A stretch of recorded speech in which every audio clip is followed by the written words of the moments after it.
Bismillahirrahmanirrahim. Assalamualaikum warahmatullahi wabarakatuh. Salam sejahtera untuk kita semua. Pada kesempatan ini saya ingin memperkenalkan diri. Nama saya Supran Widya Iswara, ahli utama di BPSDM D Provinsi Nusa Tenggara Barat. Pada kesempatan ini saya ingin mencoba menyampaikan materi terkait dengan manajemen penganggaran yang merupakan agenda 3 dari kepemimpinan administrator. Dari manajemen penganggaran ini adalah merupakan bagian dari beberapa materi di dalam agenda manajemen kinerja, antara lain akuntabilitas, kemudian hubungan kelembagaan, organisasi digital, kemudian manajemen kinerja, standar kinerja pelayanan, kemudian manajemen penganggaran, dan yang ketujuh adalah manajemen risiko. Ini semua materi yang akan menjadi bahasan di dalam agenda 3 kepemimpinan administrator dalam agenda manajemen kinerja. Bapak Ibu sekalian yang saya banggakan, strategi yang ingin saya kembangkan dalam penyampaian materi ini adalah dengan metode ceramah, diskusi, tanya jawab, kemudian pembahasan kasus, kemudian pemutaran film pendek dan singkat, lalu akan melakukan diskusi secara berkelompok, akan dibagi untuk membahas hal-hal yang urgen berkaitan dengan bagaimana mengalokasikan anggaran pada unit kerja yang terkait dengan kepemimpinan administrator dalam melaksanakan fungsinya di setiap organisasi, baik di kementerian lembaga maupun di organisasi perangkat daerah. Oleh karena itu, mata pelajaran ini akan dibahas selama 9 jam atau sama dengan 405 menit. Diharapkan peserta pada kesempatan ini, materi yang akan disampaikan ini diharapkan peserta mampu memahami kebijakan umum penyusunan anggaran di unit kerja dan menyusun kebutuhan belanja dalam rencana kerja dan anggaran dalam hal berkaitan dengan rencana strategis organisasi itu sendiri. Adapun tujuan dari pembelajaran agenda manajemen penganggaran ini adalah para peserta itu diharapkan mampu memahami kebijakan umum penyusunan anggaran unit kerja, memahami prioritas plafon anggaran sementara, dan menyusun kebutuhan belanja dan rencana kegiatan kerja anggaran secara agregat sesuai dengan rencana strategis dan rencana kerja organisasi secara tepat. Tentu ada beberapa indikator yang dianggap berhasil apabila peserta mampu nanti menjelaskan urusan pemerintahan yang menjadi tugas pokok dan fungsi dan kewenangan dari organisasi itu sendiri. Kemudian mampu menganalisa data makroekonomi dan kontribusi kinerja organisasi terhadap pertumbuhan ekonomi baik secara nasional maupun di daerah. Kemudian indikator yang ketiga adalah diharapkan peserta mampu menganalisa kebutuhan belanja dalam menyusun anggaran indikatif sesuai dengan kebutuhan organisasi. Yang keempat adalah menyusun rencana kerja dan anggaran secara agregat sesuai dengan cara strategi dan rencana kerja organisasi itu sendiri.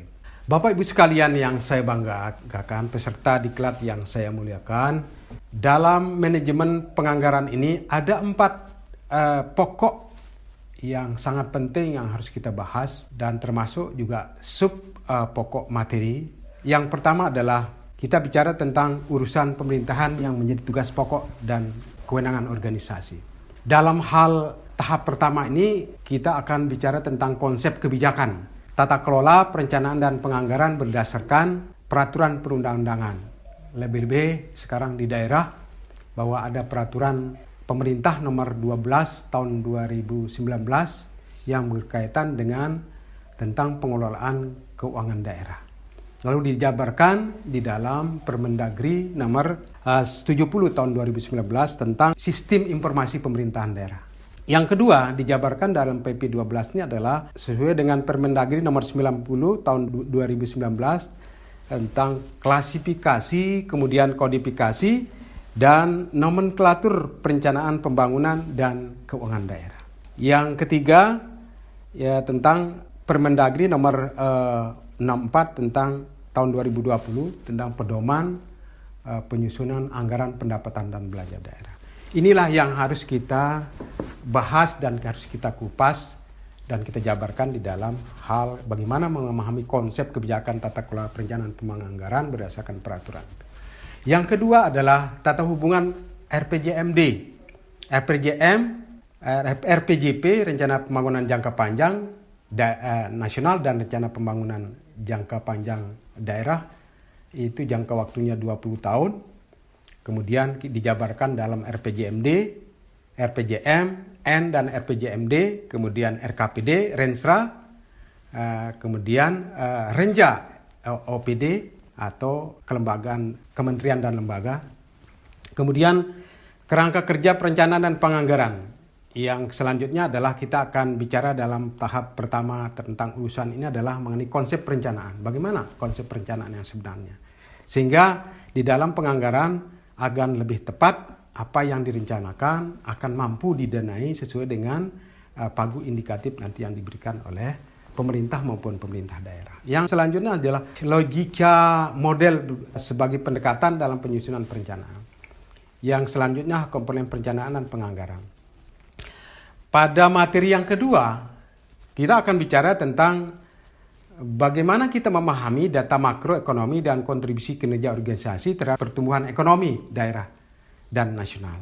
Ini tentu berangkat dari bagaimana kita bisa memahami kebijakan fiskal dan APBN, kebijakan fiskal nasional dan kebijakan fiskal daerah berkaitan dengan APBD, APBN, dan APBD. Kemudian selanjutnya di agenda kedua ini kita akan bicara tentang data makroekonomi, APBN dan APBD, bagaimana tujuan pembangunan nasional dan daerah yang disirungkan dengan pendanaan melalui APBN maupun APBD.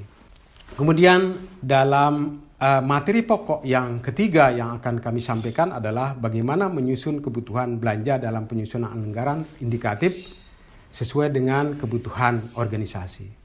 Yang pertama dalam agenda ketiga, materi yang ketiga ini menyusun kebutuhan belanja dalam penyusunan anggaran indikatif sesuai dengan kebutuhan organisasi.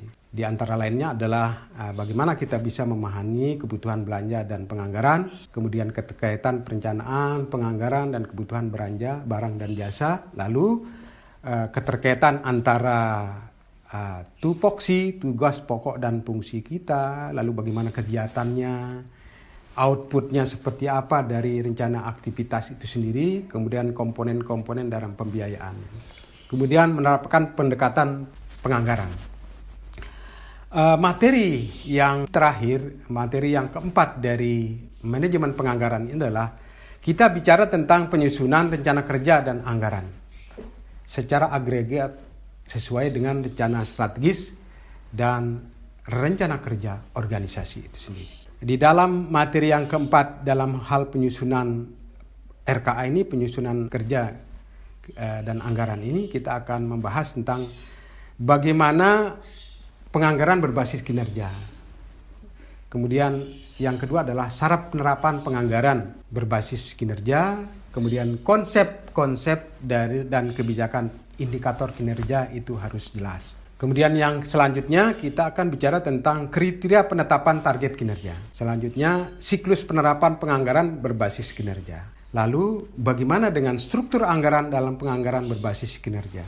Agar apa yang dialokasikan dalam satu unit organisasi, maka masing-masing bidang itu, masing-masing pemimpin administrator itu harus mampu menangkap mana yang merupakan perencanaan yang sangat strategis yang mampu didanai dan sesuai dengan kemampuan anggaran yang tersedia pada OPD masing-masing, maka dipastikan bahwa kemampuan membaca struktur penganggaran di berbasis kinerja itu harus disesuaikan dengan bagaimana membelanjakan dengan belanja barang dan jasa. Kemudian terakhir dalam pokok bahasan yang keempat adalah peserta harus mampu menyusun dokumen perencanaan penganggaran pada satuan kerja. Jadi pada bagian yang ditempatkan berdasarkan tugas pokok dan fungsinya, maka mengkawal strategis tujuan organisasi itu agar bisa dicapai benar-benar dokumen disusun dengan tepat dan bisa dilaksanakan dengan tepat waktu, tepat sasaran, dan tepat pencapaian hasil yang diharapkan oleh organisasi. Saya kira ini yang bisa kami sampaikan pada kesempatan ini. Kemudian pada kesempatan terakhir saya ingin menyampaikan bahwa pada akhir materi ini saya berharap bahwa kita bisa membuat rangkuman bersama peserta secara kreatif, kemudian mempersiapkan evaluasi pembelajaran secara verbal, lisan, dengan cara yang kreatif dan inovatif. Saya kira demikian yang dapat kami sampaikan dalam materi manajemen penganggaran ini. Semoga bermanfaat untuk kita semua. Assalamualaikum warahmatullahi wabarakatuh.